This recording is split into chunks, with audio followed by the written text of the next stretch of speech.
All right, this hits your pocketbook. The latest Consumer Price Index report shows inflation is running hotter than expected. The Labor Department says prices rose 3.5% year over year in March. They're up nearly 0.5% from the month before. In a statement, President Biden notes inflation is still much lower than its peak, but he says there's more work to do to lower costs. CBS News senior business and tech correspondent Jo Ling Kent joins us now from our Los Angeles bureau to speak about all of this. And what I appreciate, Jo Ling, is that you join us with a smile while you report on information which reflects that people are frowning as they realize that these increasing prices are really making stuff expensive. But what's driving the price increases we're all feeling?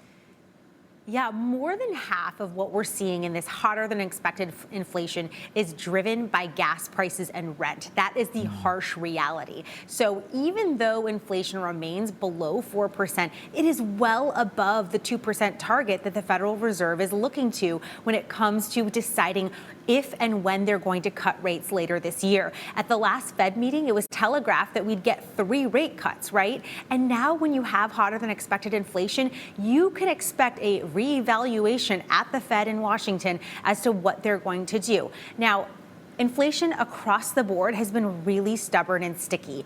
That is the fundamental problem. In fact, if you look at some of the most persistent high cost items, they're monthly expenses. We're talking about auto insurance. Over the last year, if you've been feeling it, you're not wrong. It's been up 22.2% overall from just a year ago. So even though the Biden administration is saying, look, we're off the peaks of 9% inflation in 2022, prices are still going up, and they're still going up by 3.5%. And that really hurts people in their pocketbooks, Errol. And it's important that you point to things like car insurance. These are must-haves. You can't choose not to be covered. Yeah. I know that you've been looking at how it impacts what folks can buy in the grocery store, now having to make more difficult decisions about what they can and cannot purchase. How is this changing what people can afford?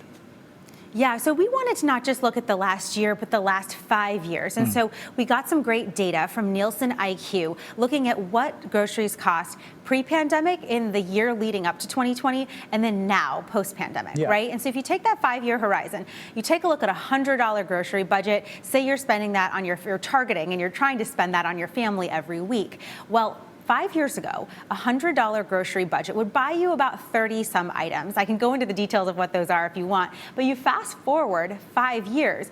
To spend $100, you'd then have to subtract 33%, about 10 items out of your grocery bag. And we're talking about taking out big items like milk, chicken, cereal, bread, and 4 or 6 other items to hit and stick with your $100 budget. So even though food inflation isn't as bad as it was in 2022, perhaps 2023, it's still incredibly expensive and prices are going up just at a slower rate, but it still means that prices are going up. And so we don't expect prices ever to come back down, so to speak, unless there's a major economic event. But when you're talking about groceries, and as you point out, car insurance, 90% of Americans own a car, so you have to have car insurance.